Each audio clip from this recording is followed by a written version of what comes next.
Hey all welcome to Ridhan craft. இன்றைக்கி வந்து என்ன பார்க்க போகிறோன்னா ஃபுட் பிரிண்ட் கீ செயின் தான் பார்க்க போகிறோம். அதுலேயும் ஓஷன் தீமில். அதுக்கு இன்றைக்கி நான் ஒரு ப்ளூ கலர் ரெசின் கூட மிக்ஸ் பண்ணிக்கிறேன். அதை நல்லா மிக்ஸ் பண்ணிக்கிறேன், பபிள்ஸ் வராத அளவுக்கு. போயிட்ட பிறகு தான் கலர்ஸ் கலக்கணும்.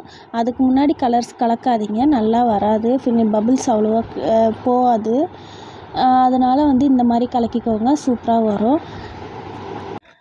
ப்ளூ கலர் கலந்து இந்த மாதிரி நான் போட்டுக்கிட்டேன்.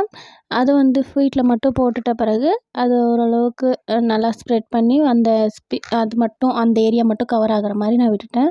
அடுத்து வந்து நான் ஒயிட் கலர் மிக்ஸ் பண்ணிக்கிறேன். ஒயிட் கலருக்கு ஒபாக்யூ பிக்மெண்ட்லேயே கொஞ்சமாக எடுத்து 1 ட்ராப் அந்த எடுத்திருக்கேன்.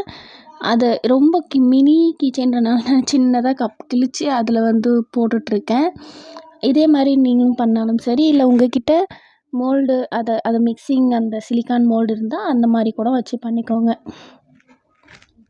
அதுக்கப்புறம் இந்த ரெசின் ஆர்ட் வந்து நிறைய பேர் ரொம்ப ஈஸின்னு நினச்சிட்ருக்கீங்க. எல்லோரும் பண்ணிட முடியாது இந்த ரெசின் ஆர்ட் ஒர்க் வந்து. ஏன்னு சொல்கிறேன்னா, இது வந்து ஒரு கெமிக்கல் ப்ராடக்ட். இதுக்கு வந்து மாஸ்க்கு, க்ளவுஸ் ரெண்டுமே வேர் பண்ணிக்கிட்டு தான் பண்ணணும். அடுத்த ஒரு விஷயம் வந்து நம்மளுக்கு இதுக்குன்னு தனியாக ஸ்பேஸ் வேணும். அந்த ஸ்பேஸ் இல்லைன்னா நம்ம வீட்டிலையே வச்சு பண்ணால் மற்றவங்களுக்கும் அஃபெக்ட் ஆக நிறைய சான்சஸ் இருக்குது. அதனால இது வந்து யார் பண்ணாலுமே தனியாக ஒரு ஸ்பேஸ், அதாவது ஒரு ரூம் அந்த மாதிரி இடத்துல பண்ணுங்கள். இல்லைன்னா வெளியில் அந்த மாதிரி கூட வச்சு பண்ணுங்கள். ஆனால் அதில் வெளியே வச்சு பண்ணிங்கன்னா தூசி காற்று வந்துச்சுன்னா இது ஃபுல்லாக ஃபாயில் ஆகிடும், நம்ம ஒர்க் ஃபாயில் ஆகிடும்.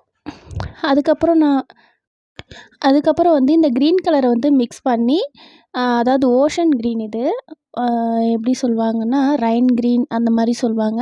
அந்த மாதிரி க்ரீன் வந்து நான் நடுவில் வந்து போட்டுக்கிறேன். அப்படியே ஸ்ப்ரெட் ஆகி ரெண்டுமே ஸ்ப்ரெட் ஆகுது பாருங்கள். இதுதான் நான் பண்ண மிஸ்டேக்கு. ஏன்னு சொன்னேன்னா, நான் நிறைய ஊற்றிட்டேன். நடுவில் அந்த க்ரீன் வந்து கம்மியாக ஊற்றிருந்தா இந்த ப்ராப்ளம் வந்திருக்காது.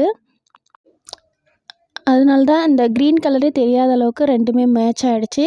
ஆனால் கடைசியில் ஓரளவுக்கு அட்ஜஸ்ட் ஆகிடுச்சு. இது நல்லாவே க்ரீன் தெரிய ஆரம்பிச்சிருச்சு. எப்பயுமே பேஸ் வந்து நம்ம கீழே கம்மியாக தான் கொடுக்கணும் ரெசினை வந்து. அதுக்கு மேலே நம்ம இன்னொரு கோட்டிங் கொடுக்குறது தான் கொஞ்சம் அதிகமாக கூட கோட்டிங் கொடுத்துக்கலாம். இந்த மாதிரி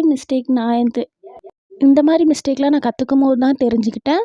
அப்புறம் வந்து இதை அன்மோல்ட் பண்ணி பார்க்கும்போது ரொம்ப சூப்பராகவே இருந்துச்சு, சாட்டிஸ்ஃபையிங்காக இருந்துச்சு. உங்களுக்கும் இந்த மாதிரி கீ செயின் வேணுன்னா கண்டிப்பாக ரிதன் கிராஃப்ட்டுக்கு சப்ஸ்கிரைப் பண்ணிக்கோங்க. இந்த மாதிரி டிப் அண்ட் ட்ரிக்ஸுக்கும் லைக் அண்ட் ஷேர் பண்ணிக்கோங்க. Thank you all.